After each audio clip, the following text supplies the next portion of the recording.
Madam, I মেকআপটা আমার একটু গর্জিয়াস প্রয়োজন, আমি একটু গর্জিয়াস আই মেকআপ করতে চাই। তো তখন তোমরা কনফিউজড হয়ে যাও যে আমি গর্জিয়াস মিন্স কি, তাহলে গ্লিটার নাকি শিমার, তাই না? এই একটা কনফিউশন তোমাদের কিন্তু থাকে। তো কনফিউশনটা ক্লিয়ার হয়ে যাবে।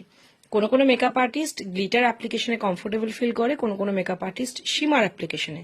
কিন্তু এই দুইয়ের মাঝখানে যদি একটা প্রোডাক্ট বলি তোমাদের কেমন হয় বলো? আজকে তোমাদের সেই প্রোডাক্ট দেখাবো যেটা গ্লিটারি ফিনিশ থাকবে, সাথে খুব লাইট ওয়েট শিমার থাকবে, যেটা বলে মেটালিক শিমার। শাইনিং ফিচার্সটা থাকবে গ্লিটারের মতো, হলোগ্রাফিক গ্লিটারের মতো।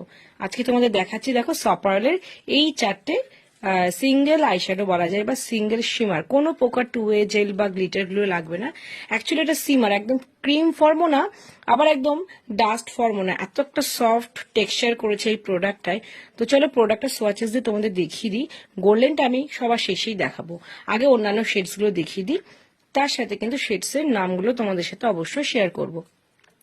ফার্স্ট তোমরা দেখতে পাচ্ছ এখানে সপারলের এই শিমারটা, এগুলো মেটালিক শিমার শেড মিডনাইট। আমি সোয়াচেস তোমাদের দেখিয়ে দিচ্ছি খুব ক্লোজলি, তোমরা দেখতে পাচ্ছ শাইনিংটা দেখো।